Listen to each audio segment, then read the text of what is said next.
Main format इसी तरह रहेगा जैसे ये आपने लिखा हुआ है, लेकिन थोड़ी सी मॉडिफिकेशन होगी।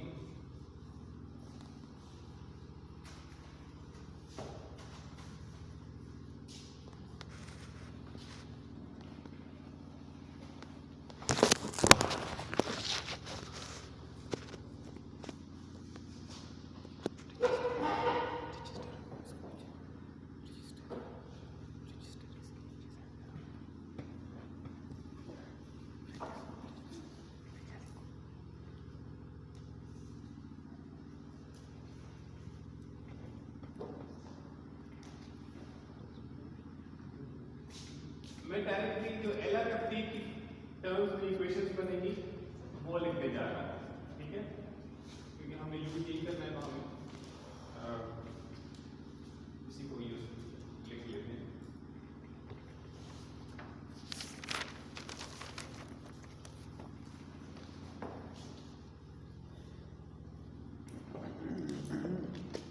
If PU over PCPN is equal to or greater than 0.2, then PU over PCPN plus 8 by 9 times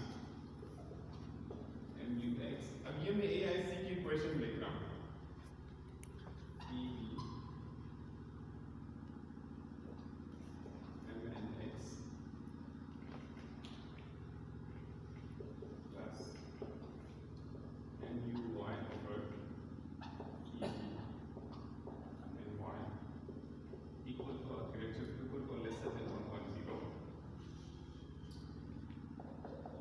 for PU over PCPN equal to or lesser than 0.2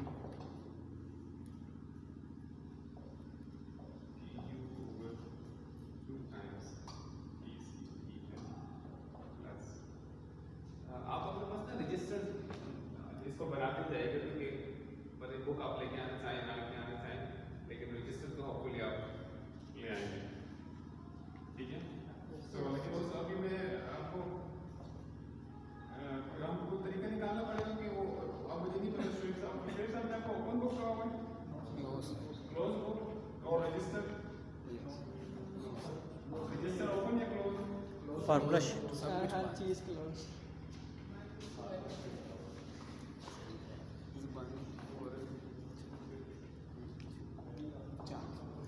मैं ये से पढ़ा रहा हूँ, तो मैं मेरे स्टूडेंट्स को कह रही था कि ओपन बुक होगा। मैं सर शेर साहब 3 घंटे पढ़ा रहे थे, तो उन्होंने कहा मैं क्लोज बुक लेना था, तो पेपर भी बना चुके थे, तो बार हमने फिर स्टूडेंट्स को पेपर दी कि ठीक है आप ओपन ही कर, ठीक है। लेकिन इस केस में मैं नहीं कर रहा कि बात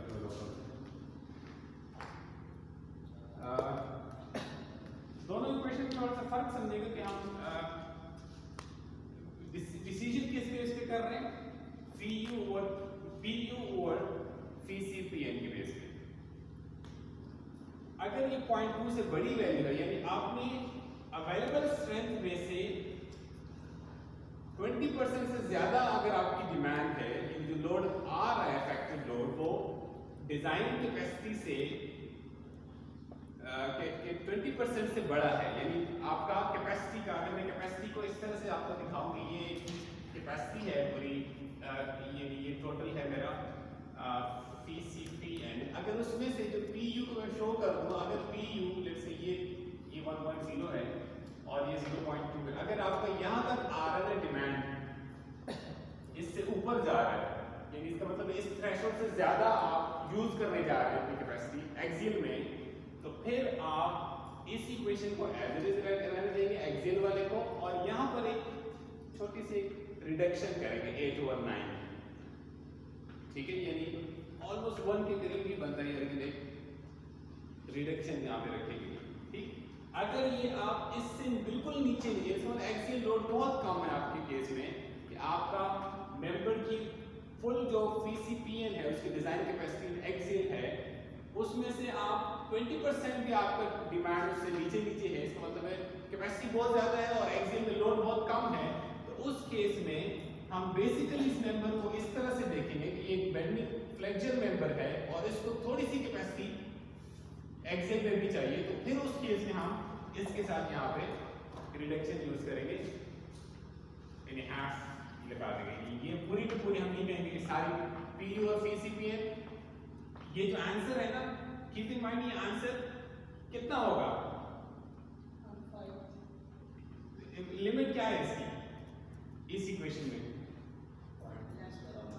0.2 यहाँ हमने लिखा है ना, यस सर। 0.2 ये इसका मतलब ये आंसर है ना 0.2 है और उसको हम 0.2 या उससे भी छोटा है, इसका मतलब है कि ये बेसिकली फ्लेक्चर मेंबर है, बस थोड़ी सी बहुत इसको एक्सेल में लोड कैरी करना पड़ रहा है, तो हम कह रहे हैं इस तरह से इसको डील करेंगे कि अगर वो पर्सनल 0.2 तो उसकी लिमिट है ना, लेट्स से वो 0.1 था तो हम 0.1 इसको नहीं असाइन करेंगे, हम कहेंगे ये 0.05 यूज कर रहे हैं, 0.95 ये यूज कर सकते हैं आप। सो बेसिकली आप कह सकते हैं this is flexure dominant case. ये हो सकता है कि कोई बीम हो लेकिन साथ में कुछ एक्सियल लोड भी कैरी कर रहा हो, और this is actually axial dominant case. Most likely एक कॉलम होगा जिसका, मगर कॉलम में भी दो तीन चीजें पॉसिबल हैं। समटाइम्स कॉलम में भी मोमेंट इतना बड़ा हो जाता है कि वो एक्सियल के मुकाबले में अच्छी खासी वैल्यू हो जाती है।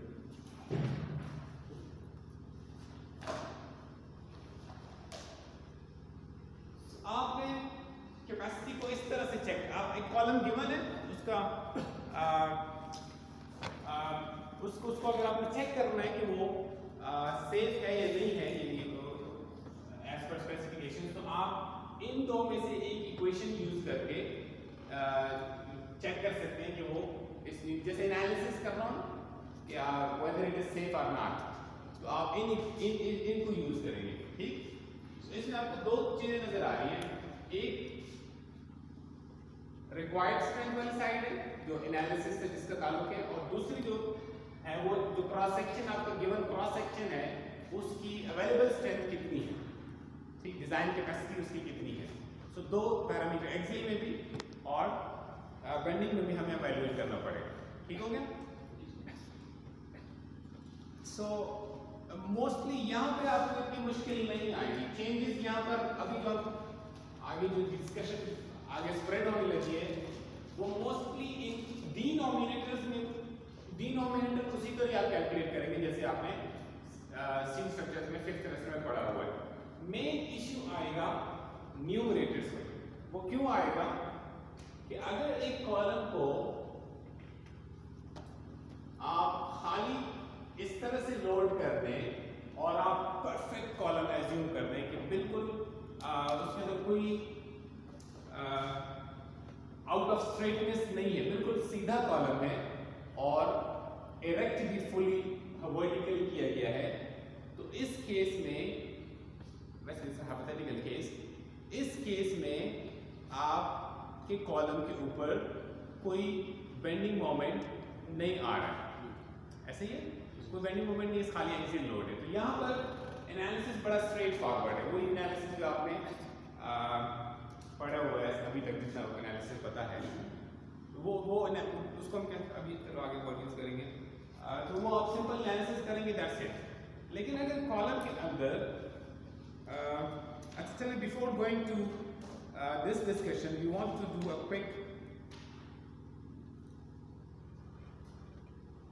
Numerical problem. ठीक है, एक न्यूमेरिकल हम करते हैं एग्जांपल, ताकि आपको साथ साथ प्रैक्टिस होती जाए।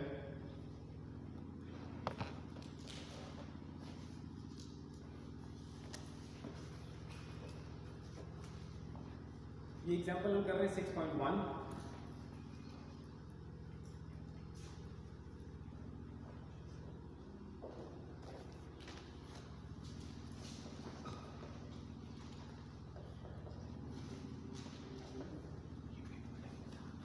आई होप कैलकुलेटर्स आप लेके आते होंगे ना?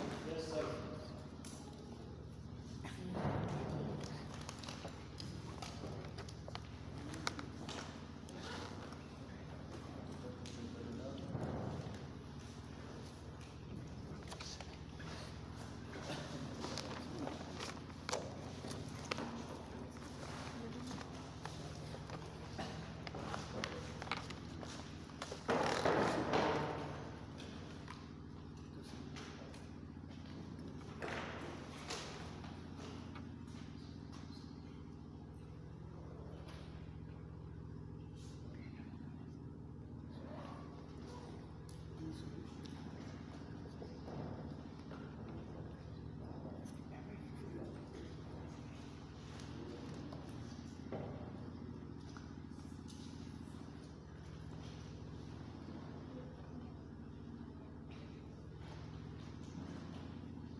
so this is the given column and उसके पिन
और इसकी बेंडिंग हो रही है वो अबाउट स्ट्रॉन्ग एक्सेस हो रही है। इसका मतलब ये है अगर मैं इस कॉलम का ये तो मैंने लाइन डायग्राम बनाई सेंटर लाइन बनाई है। अगर मैं इस कॉलम को यहाँ से देखूंगा फ्रंट से तो ये कॉलम मुझे कुछ इस तरह से नजर आएगा।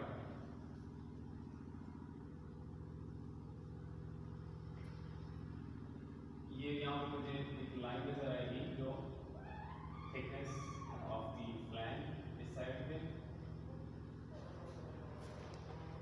thickness of the flange इस साइड पे, इस तरह से मुझे लग रहा है। अब आपको ड्राइंग की समझ आ रही होगी ना, यानी आप कॉलम का एक फ्लैंज इधर लगा हुआ है, इधर लगा हुआ है और इधर से कट करेंगे, ठीक है, इस तरह से ये, और इधर से आपका लोड लग रहा है। जैसे आपका बीम होता है, बीम आपका ऐसे बना होता है, जैसे आप इसको बीम के तौर पे कैसे यूज करते हैं डब्ल्यू सेक्शन को, ऊपर फ्लैंज नीचे भी फ्लैंज और ऊपर से इस तरह से लोड लग रहा होता है ना, ऐसे यूज करते हैं। क्रॉस सेक्शन इसका इस तरह से बनेगा अगर मैं बीम के तौर पे इसको देख रहा हूँ। लाइन्स तो बड़ी बड़ी ना थिकनेस तो कम हो,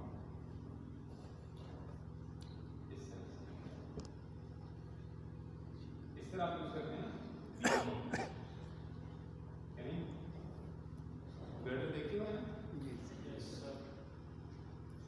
तो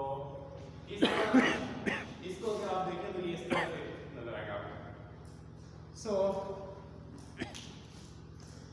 आपने डब्ल्यू सेक्शन में पढ़ा हुआ ये इसका स्ट्रॉन्ग एक्सिस है, इसको हमने एक्स का नाम दिया होता है जो फ्लैंज के पैरेलल होता है, और ये इसका वीक एक्सिस है।